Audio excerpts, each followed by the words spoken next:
All right. So today we're going to do a deep dive into a case out of Bengaluru, India. Okay. And it's about the death of a man named Atul Subhash. Right. And you've probably seen some stuff about this on social media or in the news. It's been kind of blowing up recently.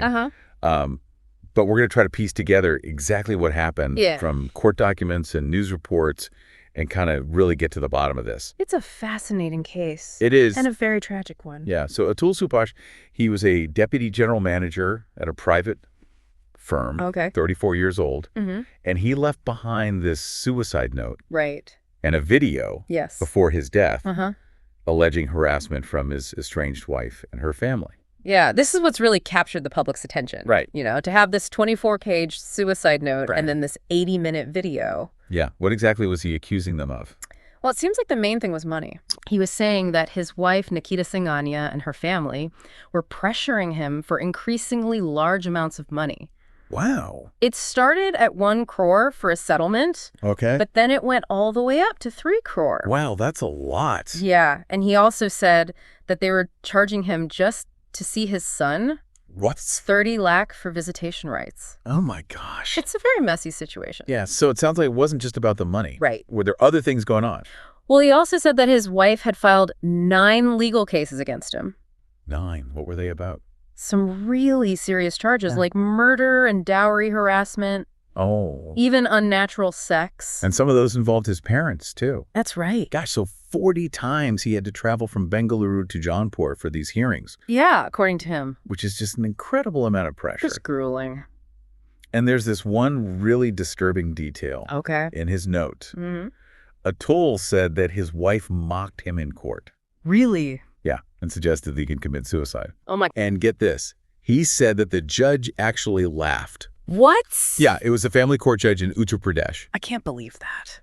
Yeah, so he actually accuses the judge of corruption and bias because of this. Wow. And even says that the judge demanded a 5 lakh bribe. So he felt like the legal system was failing him. Yeah, like he was being attacked from all sides. It's a really bleak picture. It is, and it's important to remember that these are just allegations at this point. Of course. But it's still a very compelling story. Yes, and a lot of people are very upset about it. Yeah. Did Atul's family take any legal action after his death? Yes. His brother, Bikas Kumar, filed a first information report. Okay. Or FIR. So what does that mean? It's basically the first step in starting a criminal investigation in India. Okay. And who was named in the FIR? Atul's wife, Nikita Singhania. Okay. Her mother, Nisha Singhania. Her brother, Anurag Singhania. And her uncle, Sushil Singhania.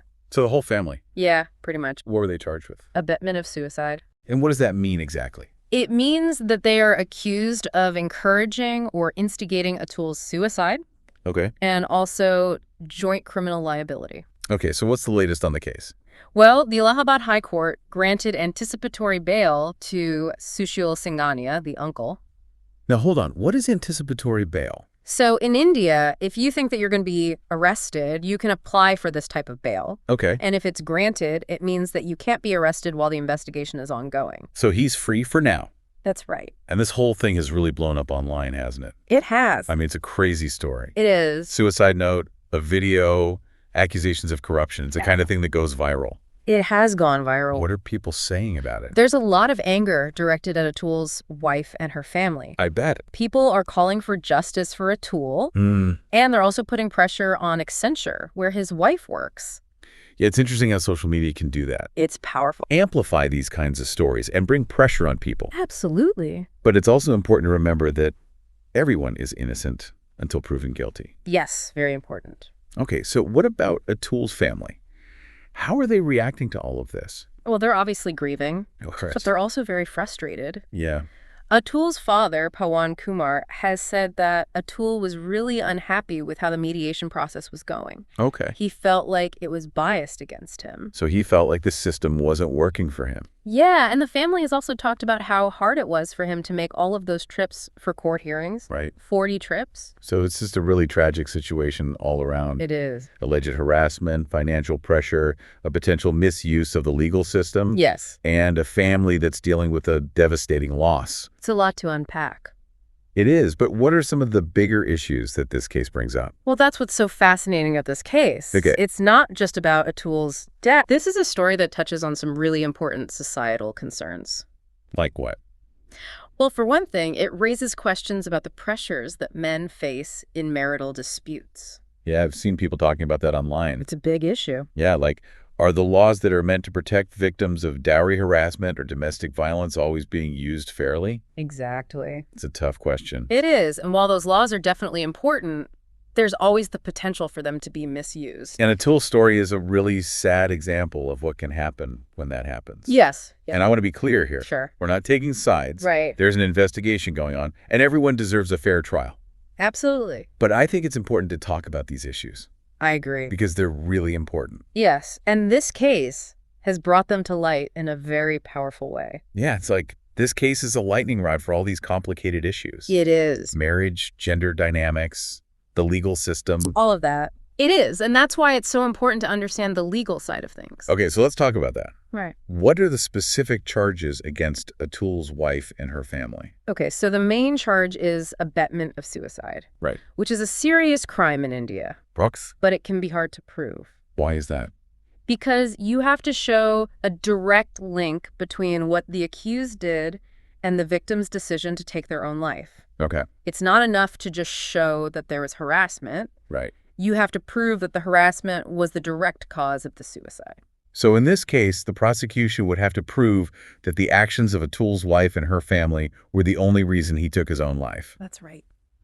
That seems really hard to do. It is. What are the other charge? Joint criminal liability. Well, that means that they're accused of acting together in a criminal act.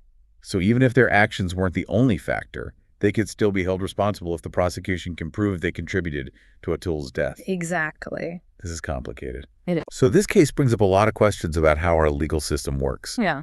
Especially in cases like this where emotions are running so high. Right. It seems like a real challenge to balance protecting people from abuse. Yes. With ensuring a fair trial for everyone. It is a delicate balance. And with all the attention this case is getting, it's more important than ever to let the legal process play out. Absolutely. Without any undue pressure. We can't rush to judgment. Right. We have to let the evidence guide the process. So as we wrap up this part of our deep dive, okay, what are some key things our listeners should keep in mind? Well, I think one of the most important takeaways is that we need to be more aware of mental health issues. Yeah. Atul's story is a reminder of how devastating untreated mental health problems can be.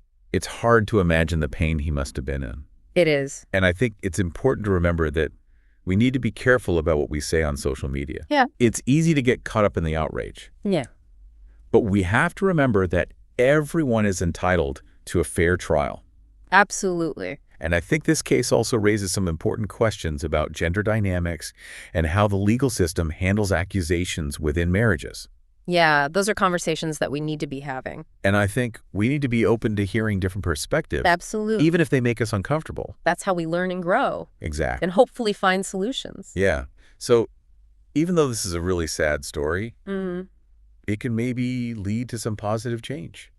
I hope so. I do too. But there's one more detail in Atul's suicide note that I want to talk about. Okay. And it's a disturbing one. Okay. It's the allegation he made against the judge. Right. The one where he said the judge laughed when his wife suggested he commit suicide. Yeah, that's a tough one. It is. It really makes you question the integrity of the whole system. Exactly. If judges aren't impartial and fair, then what hope is there?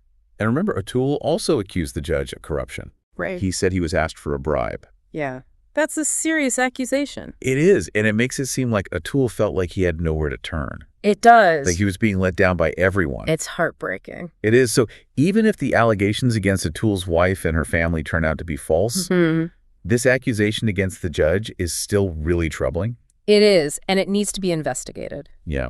What can be done about these kinds of systemic issues? Well, I think the first step is to make sure that there are strong systems in place to hold judges accountable. Okay. We need to make sure that court proceedings are transparent and that judges are held to the highest ethical standards. Those are big changes? They are, but they're necessary. Okay, so as we wrap up this deep dive, what's the one thing you want listeners to take away from this story? I think the most important thing is that we can learn from Atul's tragedy. Yeah. We can use it to start conversations about mental health, legal reform, and responsible social media use. Those are all really important issues. They are, and we need to be talking about them. And I think it's important to remember to approach every story with empathy and understanding. Yes. While also respecting the need for due process and a fair legal system. Absolutely. This case has left us with more questions than answers. It has. But maybe that's the point. Maybe. Maybe it's a wake-up call.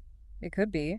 As you continue to follow this story, think about how we can create a society that prioritizes mental well-being. Okay. How can we make sure that our legal system is truly just and equitable? Those are good questions. And how can we use social media responsibly to advocate for positive change? Yeah, those are all things we need to be thinking about. Thanks for joining us on this deep dive. Thank you for having me. It's been a difficult but important conversation. It has. And we'll continue to follow this story as it develops. I will too. And it's interesting how this case has really sparked a conversation about the pressures men face in these kinds of situations. Yeah, I've seen a lot of that online. Especially when it comes to accusations of dowry harassment or domestic violence. Right. Are those laws always being applied fairly? It's a good question, and it's a tough one. Yeah, it is. These laws are crucial. They're there to protect victims. Right. But like any law, there's always the possibility of misuse. And Atul's story really highlights that. It does. And again, I want to be clear, we're not taking sides here. Of course. There's an ongoing investigation, and everyone deserves a fair trial. Absolutely. But I do think it's important to acknowledge the broader context. Right. And to have these difficult conversations. Absolutely. So this case is about more than just one man's death. Right. It's about these bigger societal issues. Exactly. So let's dive into the legal details a bit more. Okay. Can you explain the charges against Atul's wife and her family? Sure. So the main charge they're facing is abetment of suicide, right, which carries a pretty serious penalty in India. Okay. But proving it isn't always easy. Why is that? What makes it so difficult? Well, you have to establish a really clear link between the actions of the accused and the victim's decision to end their life. So it's not enough to just show that there was pressure or harassment. Right. It has to be the direct cause. So the prosecution would need to prove that Atul's wife and her family were the sole reason he took his own life. Exactly. And that seems really hard to prove. It can be, especially when you're dealing with something as complex as human behavior. Right. And motivation. Exactly. What about the other charge? The joint criminal liability. Right. Well, that basically means that they're accused of acting together in this alleged crime. Okay, so even if their actions weren't the only factor, they could still be held responsible if they contributed to his death. That's right. Okay. The prosecution could argue that their combined actions created an environment that was so oppressive that Atul felt like he had no other choice. This case really highlights the challenges of our legal system. It does. Especially in these emotionally charged situations. It's tough to balance the need to protect people from abuse with the right to a fair trial. Yeah. How do you ensure both? It's a question that we're still grappling with as a society. And with all the public scrutiny surrounding this case, right, it's even more important to let the legal process play out fairly. Exactly. We can't let emotions dictate the outcome. So what are some of the things our listeners should be thinking about as they follow this story? Well, I think mental health awareness is crucial. Atul's story is a tragic reminder of how important it is to address mental health issues. And to seek help when you need it. Absolutely. And I think we also need to be mindful of how we use social media. Right. It's easy to get caught up in the outrage. It is, but it's important to remember that everyone is innocent until proven guilty. And to let the legal process run its course. Exactly. And this case also brings up some important questions about gender dynamics and how the legal system handles accusations within marriage. Yeah, those are conversations that we need to have as a society.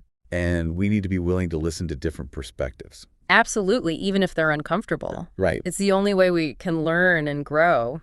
And hopefully make things better. Yeah. So there's a lot to unpack here. There is, but even in the midst of this tragedy, there's an opportunity for positive change. I hope so. I think so too. But there's one more detail in Atul's suicide note that I want to discuss, and it's pretty disturbing. Okay. Yeah, it's the allegation about the judge in the family court. Right. The one where Atul said the judge laughed when his wife suggested he should commit suicide. Yeah.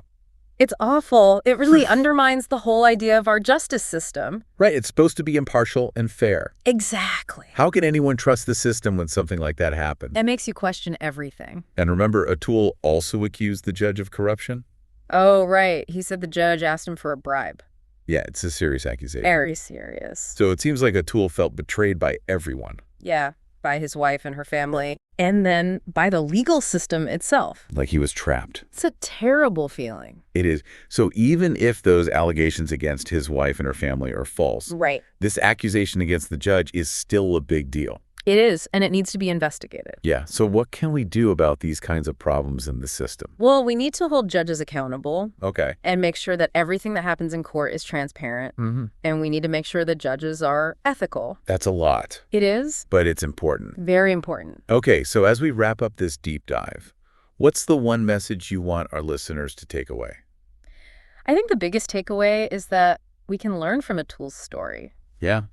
It's a tragedy, but it can be a starting point for important conversations. Absolutely. Conversations about mental health, about legal reform, about how we use social media. Those are all really important. They are, and we need to keep talking about them. Yeah, and I think we need to remember to approach these stories with empathy and understanding, while also respecting the legal process. Yes, it's a balance.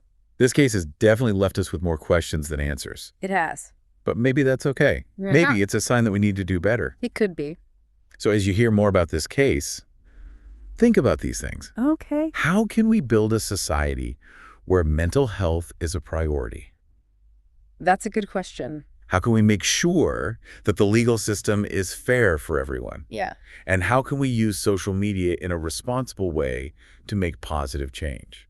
Those are all things we should be thinking about. Well, thank you so much for joining us for this deep dive. Thanks for having me. It's been a tough conversation, but a really important one. It has been. And we'll continue to follow this story and keep you updated. Sounds good.